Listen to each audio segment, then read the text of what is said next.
Hello everyone and welcome to करवड़ेश Pandey academy. तो आज हम लोग अरिथमेटिक प्रोग्रेशंस में चैप्टर 5.3 को पढ़ेंगे और पार्ट 5 आज ये होगा। तो क्लास 10th मैथ्स एनसीईआरटी को स्टार्ट करते हैं और 10 क्वेश्चन से स्टार्ट करेंगे। बाकी आज कुछ और क्वेश्चंस को लगाने का प्रयास किया जाएगा। तो 10वां क्वेश्चन हम लोगों के सामने दे रखा है, आप लोग एनसीईआरटी में देखेंगे दे रखा होगा। So that A1 A2 AN form an AP where AN is defined as below. ठीक है, तो हमें क्या निकालना है? Also find the sum of the first 15 terms in each case, दोनों में। तो पहला आपका दे रखा है AN is equal to 3 + 4N। क्या करना है? 15 टर्म्स तक हमें क्या निकालना है? सम निकालना है। 15 टर्म्स तक का सम। तो पहले सम का क्या फार्मूला होता है? सम का होता है n/2 2a + n-1 into d. तो यहाँ हमें 15 दे रखा है, n = 15 तो मिल ही जाएगा। फर्स्ट टर्म निकालना है और d निकालना है। तो यहाँ से आप देख लीजिए, इसको a1 रख दीजिए क्योंकि n ये n जो है वेरी कर रहा है। ठीक है, यहाँ n के प्लेस 1 रख देंगे तो यहाँ पर भी n के स्थान पर 1 रखना होगा। 3 + 4 × 1 तो कितना जाएगा? 3 + 4 = 7। तो a हमारा फर्स्ट टर्म क्या आ गया? 7। अब आप निकाल लीजिए A2। तो A2 क्या हो जाएगा? 3 + यहाँ 2 रख दीजिए, 4 × 2 क्या आ जाएगा? 3 + 8 यानी 11। हमारे पास A2 हो गया 11, A1 हो गया 7। तो D कितना मिलेगा? प्रीवियस टर्म में से घटा देंगे, नेक्स्ट को प्रीवियस टर्म से घटाएंगे तो 11 - 7 क्या जाएगा? 7 × 4 = 11 4। यहाँ पुट कर दीजिए Sn = n की वैल्यू 15/2, n 15 हो जाएगा, 15/2 हो जाएगा। 2 × a की वैल्यू है हमारे पास है 7 प्लस n 15 - 1 और d की वैल्यू है हमारे पास 4 है। सॉल्व करेंगे तो क्या मिलेगा? 15/2 14 × 4 तो क्या मिलेगा हमारा? 15/2 5। तो 15 × 7 × 5, ठीक है, 75 × 7 525 इसका आंसर आ गया। ठीक है, सिमिलरली सेकेंड वाले को देखा जाए तो सेकेंड वाला हमारा दे रखा है AN = 9 - 5N। तो यहाँ भी आप A1 निकाल लीजिए। A1 क्या हो जाएगा? 9 × 9 - 5 × 1 तो यह आ जाएगा 4। A2 क्या आ जाएगा? 9 - 5 × 2 - 1। ठीक है, तो यहाँ पर आप D निकाल देंगे। D निकालेंगे तो क्या मिलेगा? A2 - A1, A2 हमारा -1 -A1 4 आ जाएगा तो ये -5 हो जाएगा। तो D कितना मिला? -5। A1 4 और D -5। तो हमारे पास हो गया A1 4 और D हो गया -5। तो Sn निकालेंगे क्या आ जाएगा? n/2 यानी 15/2 2 × 4 + n-1 मतलब 15 - 1 इंटू D क्या आ जाएगा? -5। क्या आ जाएगा? 15/2 4 दूना के 8 14 × 5 क्या आ जाएगा? 15 4 -7 × 5 -31 × 15। इसका आंसर कितना आ जाएगा?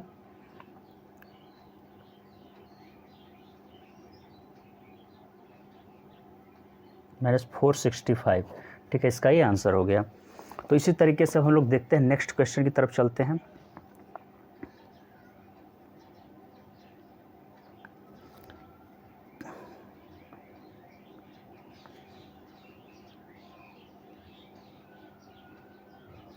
थर्टी 51 इतना होगा ना? वही सही है। अब हम लोग नेक्स्ट क्वेश्चन में चलते हैं, जो हमारा है 11 क्या दे रखा है कि if the sum of the, यहाँ देखिए, if the sum of the first n terms of an AP is इतना। तो सम फर्स्ट n टर्म्स को मतलब आप Sn लिख सकते हैं। Sn क्या आ जाएगा? 4n - n²। What is the first term? That is S1। यहाँ फर्स्ट टर्म निकालना होगा तो A1 भी लिख सकते हैं, इसको S1 भी बोल सकते हैं। ठीक है, हमें ये निकालना है। और क्या दे रखा है? What is the sum of the first 2 terms? First 2 terms का सम मतलब S2 भी निकालना है। और what is the second term? Second term मतलब A2 भी निकालना है। और सिमिलरली आपको थर्ड मतलब A3, 10th यानी A10 और nth टर्म यानी कि AN निकालना है। ठीक है, इस तरीके से हमें इतने सारे चीज़ों को सॉल्व करना है। पहले आप A1 निकाल लीजिए, ये S1 ये होता है, S1 क्या हो जाएगा 4 × 1 - 1 स्क्वायर यानी 4 - 1 यानी कि 3, ये A1 का काम करेगा, ये A हो जाएगा, A हमारा निकल गया। H2 की बात करते हैं तो H2 क्या हो जाएगा, यहाँ पुट कर देंगे sum of first two terms. H2 क्या हो जाएगा 4 × 2 - 2 स्क्वायर यानी कि H2 क्या हो जाएगा 4 हो जाएगा। A2 क्या हो जाएगा, A2 निकालने के लिए आपको ये करना होगा क्योंकि H2 किससे बना है, A1 + A2 से बना है। तो H2 हमारा क्या है यहाँ पर 4 है, A1 हमारा क्या यहाँ पर है 3 है, तो A2 निकालेंगे तो क्या मिलेगा A2 = 1। ठीक है, A2 हमारे पास 1 आ गया। अब हमें सिमिलरली A3, A10, A9 को निकालना है। A3, A10 और A9 को निकालना है। तो A3 = क्या हो जाएगा A + 3 - 1 × D। तो A आपका A क्या हो जाएगा, यहाँ पर A आपका दे रखा है, यहाँ पर हमने निकाल दिया था, A हमारा है 3, A हमारा है 3, ये 2 × D।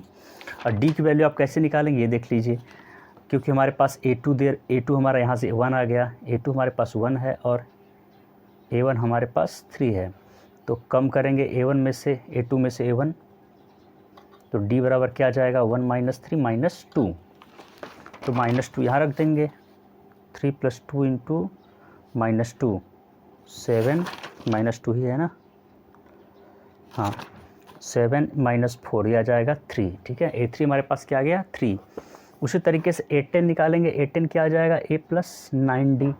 A की वैल्यू हमारे पास क्या है 3 है, 9 × D की वैल्यू क्या है -2 है, तो 3 + -18 यानी कि -15 आंसर हो गया। इस तरीके से AN निकाले, AN क्या होता है A + n - 1 × D। तो A की वैल्यू हमारे पास दे रखी है, हमने निकाला है 3 है, n - 1, D की वैल्यू हम कर देंगे -2, तो क्या आ जाएगा 3 - 2n + 2, तो आ जाएगा 5 - 2 यानी ये AN हो गया। ठीक है, इसी तरीके से करते हैं।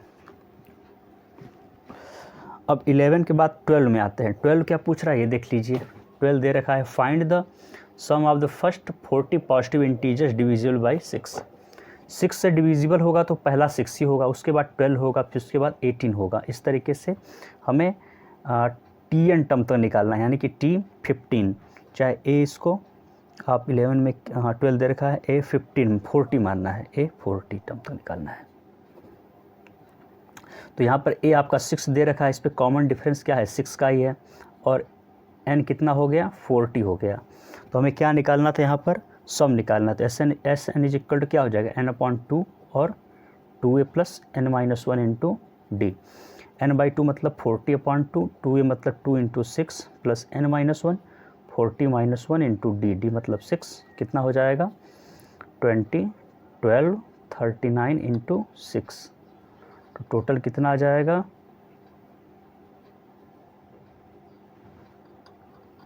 120 × 41, तो टोटल आ जाएगा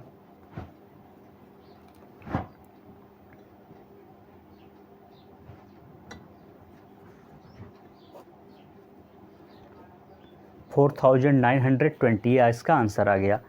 ठीक है, S40 का इसका आंसर आ गया। ठीक है, इसी तरीके से अब 12 हो गया। अब हम लोग आते हैं 13 में। 13 क्वेश्चन हमारे पास दे रखा है कि find the sum of first 15 multiples of 8। पहला मल्टीपल 8 का 8 होगा, फिर उसके बाद 16 होगा, फिर 24 होगा, इस तरीके से जाता रहेगा। और हमें 15 मल्टीपल्स निकालने, यानी कि A 15 तक जाना है और सम निकालना है। तो A हमारा 8 हो जाएगा, D हमारा 8 हो जाएगा और N हो जाएगा हमारा 15। तो S 15 करेंगे तो क्या आ जाएगा 15/2 और 2A + n - 1 × D। पुट करेंगे और वैल्यूज़, तो 2A 2 8 4 16 हो जाएगा, A की वैल्यू, N की वैल्यू 15 रखे तो 14 × D, D की वैल्यू 8 हो जाएगी। सॉल्व करेंगे 15, ये हो जाएगा 8, ये हो जाएगा 14 × 4, तेज़ सॉल्व कर रहे हैं तो 15 56 इंटू 64 960 इसका आंसर हो गया। ठीक है, तो 13 हमारा क्वेश्चन यहाँ से लग गया। अब इसके बाद हम लोग आते हैं यहाँ पर 14वां क्वेश्चन दे रखा है, find the sum of the odd numbers between 0 to 50। तो क्या बोला यहाँ आपका 15 क्वेश्चन ध्यान से देखेंगे, दे रखा है 14 क्वेश्चन क्या दे रखा है कि find the sum of the odd numbers between 0 and 50। 0 से 50 के बीच में जितने आपके ऑड नंबर हैं उनके सम को निकालना है। ठीक है, ऑड नंबर को, इवन को नहीं, ऑड को। तो 0 से 50 बीच में एक इवन नंबर होगा, फिर अगला 3 होगा, इस तरीके से इससे पहले का होगा। ठीक है, तो 50 तो नहीं आपका होगा, जो कि होगा 49 ही होगा। तो टोटल आप कर सकते हैं 2 से, तो आपके पास कितना होगा टोटल, क्योंकि जब भी होगा ये एक बढ़ के होगा और इसमें एक कम होगा। देखिए 1 के बाद 3, 3 के बाद आपका 1 के बाद 3, 3 के बाद 5, 5 के बाद 7, 7 के बाद 9, 9 11, फिर 11 के बाद 13, फिर 15, फिर 17, फिर 19, फिर 21, फिर 23, फिर 25, फिर 27, फिर 29, फिर 31, फिर 33, फिर आपके पास 35, फिर 37, फिर 39, 41, फिर 43, 43 के बाद 45, फिर 47, फिर 49। ठीक है, 49 तक हो जाएंगे, क्योंकि ठीक है, तो ऑड हो गए सब। अब इनका हमें क्या करना है, सम निकालना है। तो देखिए पहले तो आप ए आपके पास 1 दे रखा है, डी आपके पास 2 हो जाएगा, और ए एन कितना हो जाएगा 49। तो ए एन 49 हो गया, तो कर लीजिए a n 49 is equal to a plus n minus 1 d. A आपके पास 1 हो जाएगा, एन नहीं पता है, एन माइनस 1, डी की वैल्यू 2 है। तो सॉल्व करेंगे तो 48 यहाँ हो जाएगा, फिर 2 इंटू एन माइनस 1 हो जाएगा, तो n minus 1 is equal to आ जाएगा 24, एन इज इक्वल टू आ जाएगा 25। तो कुल कितने टर्म हो गए, 25 टर्म हो गए। 25 टर्म तक का हमें क्या निकालना है, सम निकालना है। तो S n is equal to क्या हो जाएगा, n/2 and 2a plus n minus 1 into d. तो n/2 n क्या आ जाएगा 25/2 और 2a 2 इंटू ए की वैल्यू हमारे पास क्या दे रखी है वो देख लीजिए, ए की वैल्यू 1 है, प्लस n-1 करेंगे तो 25 - 1, और डी की वैल्यू हमारे पास 2 है। तो सॉल्व करेंगे तो क्या मिलेगा 25, 2 का डिवीज़न कर देंगे तो 1 प्लस ये 24, 25 इंटू 25, तो ये कितना हो जाएगा 625। ठीक है, तो ये हमारा आंसर हो गया। होप आप लोगों को बढ़िया लगा होगा, मैक्सिमम शेयर करिए इसको।